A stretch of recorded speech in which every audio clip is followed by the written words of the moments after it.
ये बहुत कम लोग जानते हैं कि आज अगर भारत पूरी दुनिया में एक बहुत बड़ी सैनिक ताकत है तो इसके पीछे वीर सावरकर का भी बहुत बड़ा योगदान है।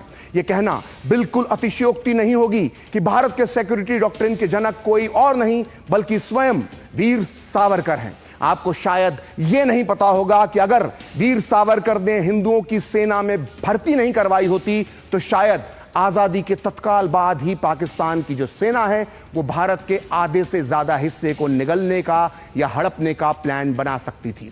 और वीर सावरकर की शान में इतनी बड़ी बात मैं ऐसे ही नहीं कह रहा, आज पूरा सच में मैं आपको तथ्यों, तर्कों और सबूतों के साथ भारतीय सेना के निर्माण में वीर सावरकर के इस महान योगदान के बारे में बताऊंगा। शायद आपको यह पता नहीं होगा कि आजादी के 10 साल पहले तक या यूं कहें कि दूसरे विश्व युद्ध के पहले तक ब्रिटिश इंडियन आर्मी में की संख्या बहुत ज्यादा थी और हिंदुओं की संख्या बहुत कम थी। सेना में का वर्चस्व था और अगर वीर सावरकर इस वर्चस्व को नहीं तोड़ते तो बंटवारे के बाद पाकिस्तान के सैनिकों की संख्या बहुत ज्यादा होती और भारत के सैनिकों की संख्या कम होती और इसका क्या अंजाम होता, यह बात एक सामान्य बुद्धि का इंसान भी समझ सकता है। आपको यह भी पता होना चाहिए कि जब 1947 में हमारे देश का बंटवारा हुआ तो सेना के ज्यादातर मुस्लिम सैनिकों ने पाकिस्तान की सेना में जाना पसंद किया था। आइए अब आपको बताते हैं कि अंग्रेजों को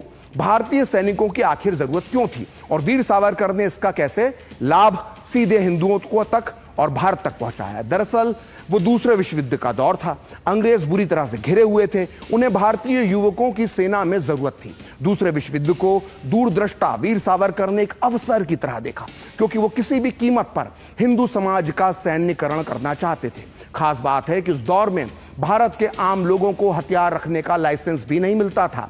ऐसे में वीर सावरकर ने हिंदू युवाओं से आह्वान किया कि वो सेना में भर्ती हो। उन्होंने पूरे देश का चक्रवाती दौरा किया और इसी दौरान 1941 में कानपुर की एक सभा में उन्होंने जो कहा था उससे उनकी दूरदृष्टि का अंदाजा लगाया जा सकता है।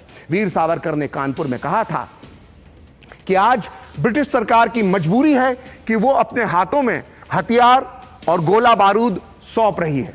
पहले आपको पिस्तौल रखने पर कारावास हो जाता था, लेकिन आज कांग्रेस आपको राइफल माफ कीजिएगा लेकिन आज अंग्रेज आपको राइफल, मशीन गन और तोप दे रहे हैं।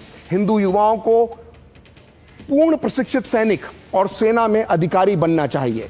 नौसेना के जहाज और लड़ाकू विमान भी हमारे हाथों में होंगे। आपको कागज से आजादी नहीं मिलेगी, आजादी तब मिलेगी जब आपके कंधों पर राइफल होगी। देश भर के हिंदू संगठनों को सबसे महत्वपूर्ण काम यह करना चाहिए कि वो अपनी सारी ऊर्जा और ताकत हिंदुओं को हथियार बंद करने में लगा दें। जो लड़ाई हमारे देश की सीमा तक आ पहुंची है वो हमारे लिए खतरा भी है और मौका भी। इन दोनों का तकाजा है कि हिंदुओं का सैन्यकरण किया जाए।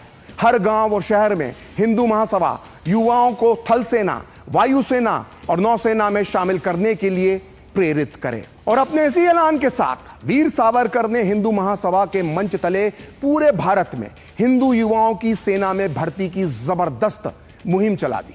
नतीजा यह हुआ कि बड़ी तादाद में हिंदू सेना में भर्ती होने लगे। वामपंथी इतिहासकार सावरकर के इस कदम की आलोचना करते हुए उन्हें ब्रिटिश सरकार का सहयोगी साबित करने की कोशिश करते हैं, लेकिन हमेशा फेक नैरेटिव सेट करने वाले ये वामपंथी इतिहासकार ये नहीं बताते कि वीर सावरकर ने आखिर ऐसा क्यों किया था। दरअसल दूसरे विश्व युद्ध के पहले तक ब्रिटिश इंडियन आर्मी में की संख्या बहुत ज्यादा थी। वीर सावरकर जानते थे कि आजादी के बाद भारत चाहे एक मुल्क रहे या दो हिस्सों में बढ़ जाए, सेना की यह स्थिति बहुत घातक होगी। वो जानते थे कि अगर पाकिस्तान बन जाएगा तो जाहिर है पाकिस्तान के सैनिकों की संख्या ज्यादा होगी और अगर देश का बंटवारा नहीं होता है तब भी सैनिकों की इतनी तादाद मोहम्मद अली जिन्ना को बहुत ज्यादा शक्तिशाली बना देगी और इसका अंजाम हिंदू मुस्लिम गृह युद्ध होगा। अगर आपको लगता है कि भारतीय सेना में की इतनी बड़ी संख्या से सिर्फ सावरकर परेशान थे तो ऐसा नहीं है। सैनिकों की इस भारी तादाद से डॉक्टर बाबा साहेब भीमराव अंबेडकर भी चिंतित थे और अपनी इस चिंता को डॉक्टर अंबेडकर ने जाहिर किया है अपनी इस मशहूर पुस्तक पाकिस्तान और द पार्टीशन ऑफ इंडिया, जिसका हिंदी अनुवाद पाकिस्तान अथवा भारत का विभाजन इस वक्त मेरे हाथ में है। और इस किताब के पेज नंबर 104 पर डॉक्टर अंबेडकर जो लिखते हैं उसे जय भीम जय मीम का नारा लगाने वालों को बहुत ध्यान से सुनना चाहिए। डॉक्टर अंबेडकर इस किताब में लिखते हैं, सैनिकों की संख्या 50% भी है तो यह बहुत ज्यादा है और यह हिंदुओं के लिए खतरे की घंटी है।